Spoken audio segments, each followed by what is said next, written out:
बोले बांके बिहारी लाल की जय, श्री गिरिराज धरण की जय।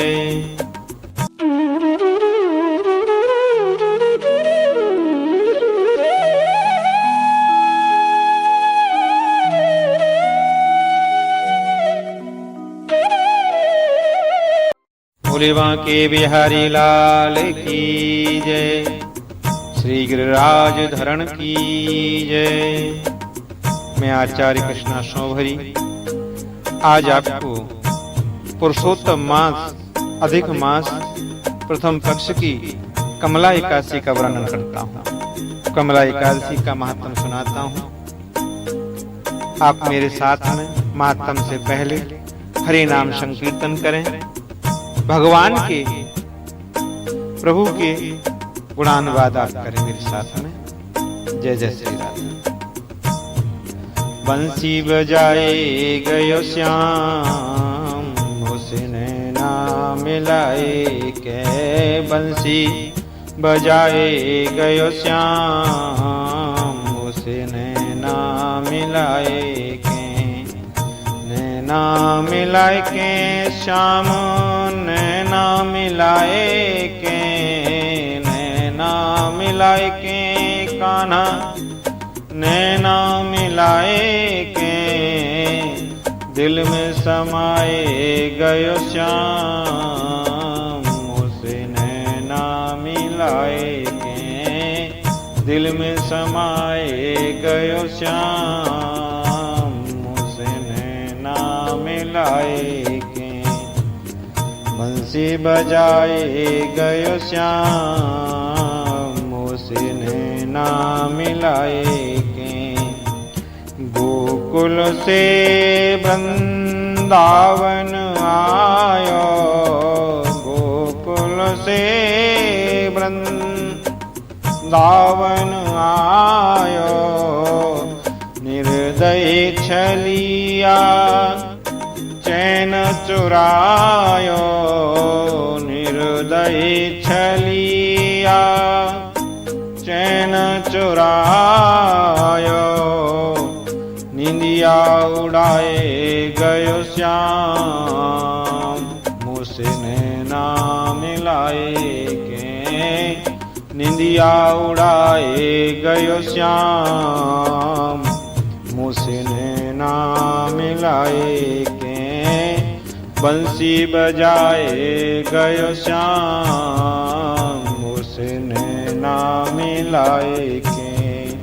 जादू कर गई उसकी अखियां, जादू कर गई उसकी अखियां। रास्ता रोके मेरी पकड़ी बइया, रास्ता रोके मेरी पकड़ी बइया।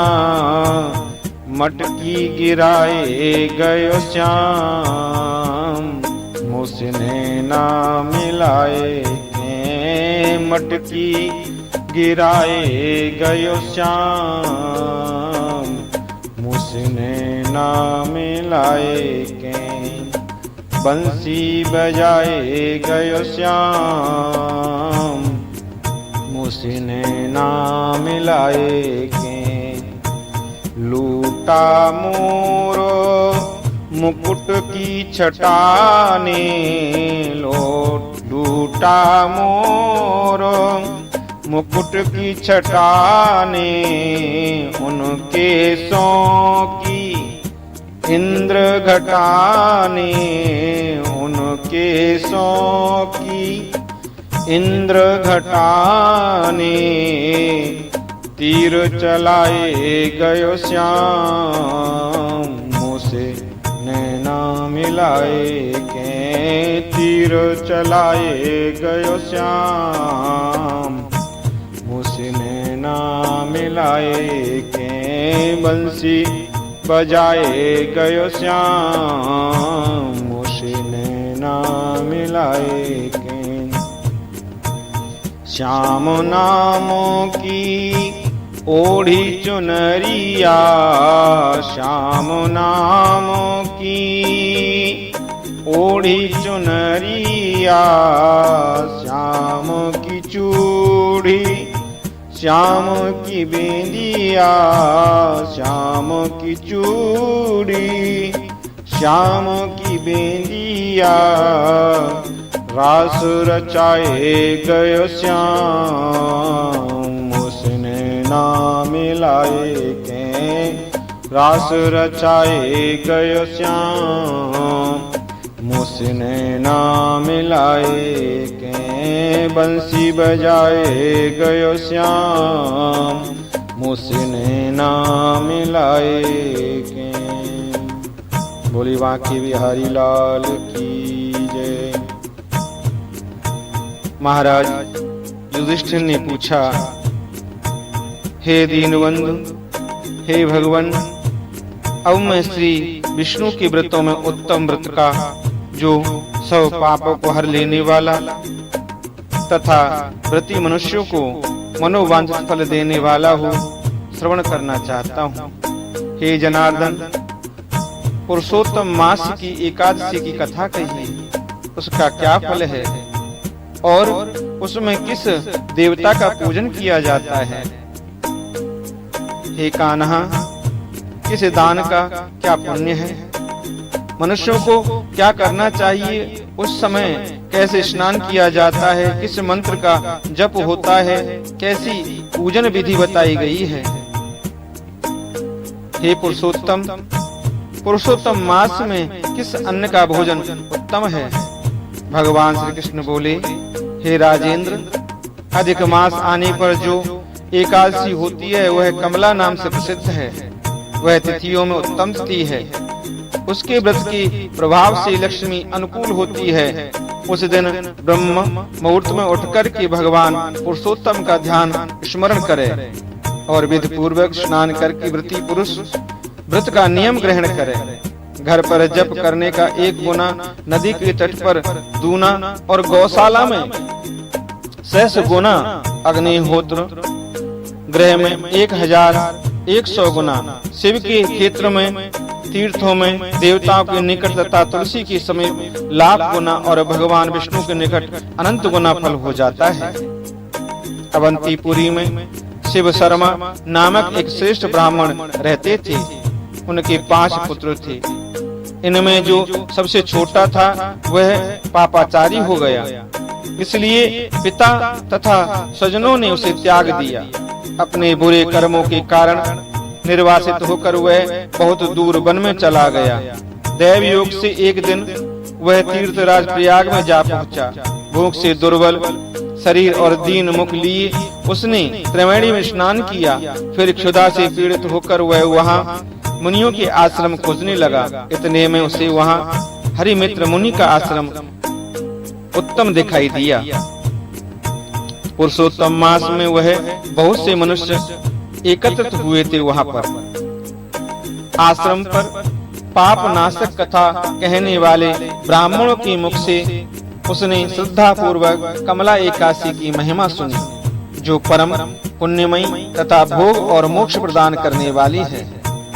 यश शर्मा ने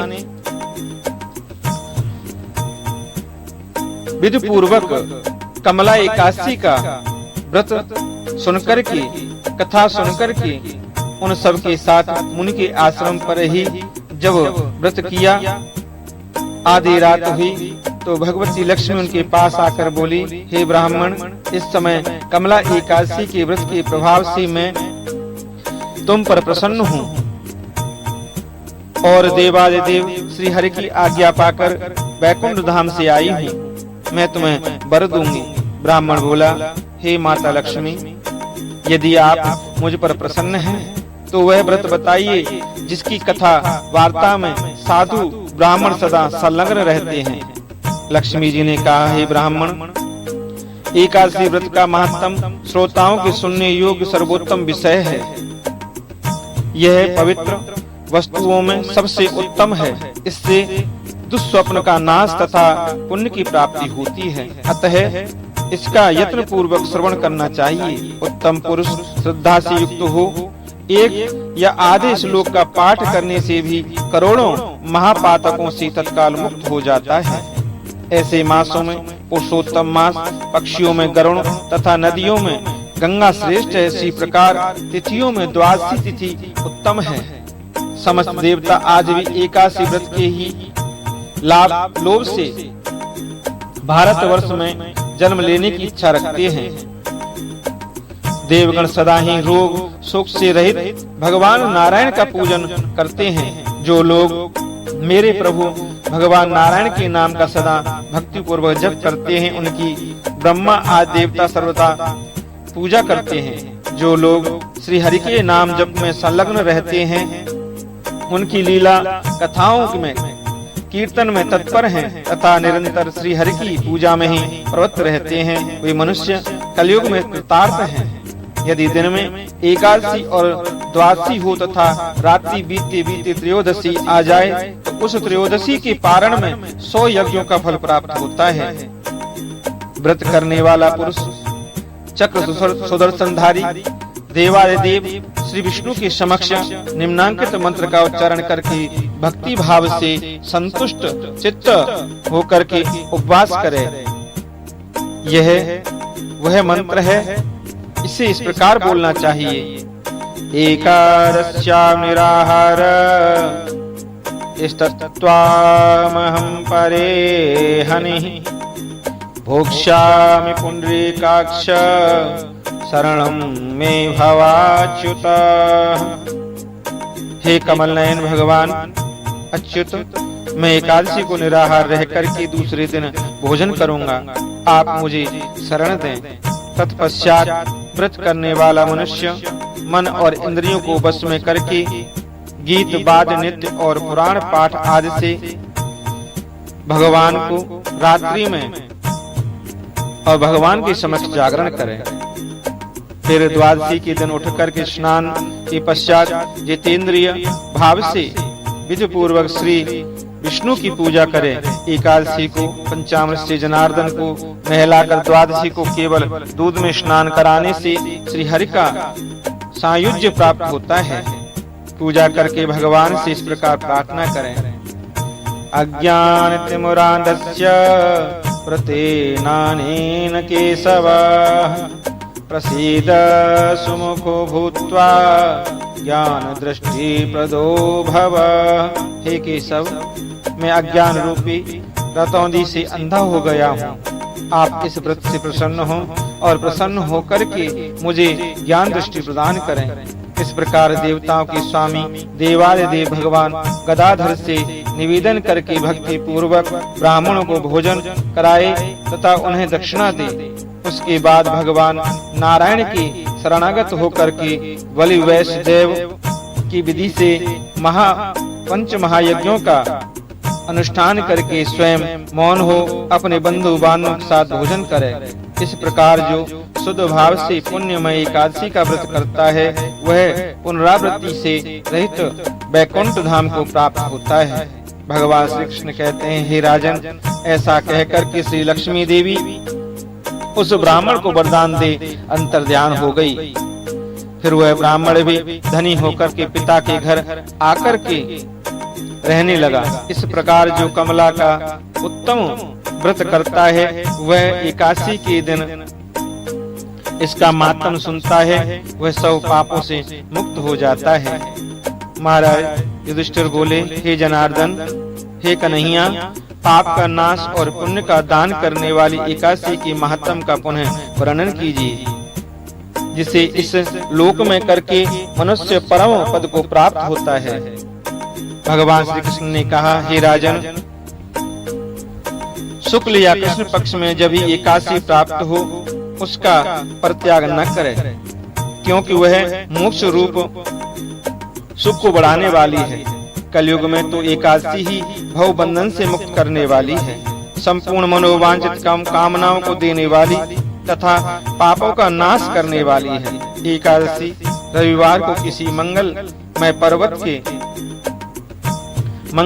पर्व के समय अथवा संक्रांति के ही दिन क्यों न हो, सदा ही उसका व्रत करना चाहिए। भगवान विष्णु के प्रिय भक्तों को एकादशी का त्याग कभी नहीं करना चाहिए।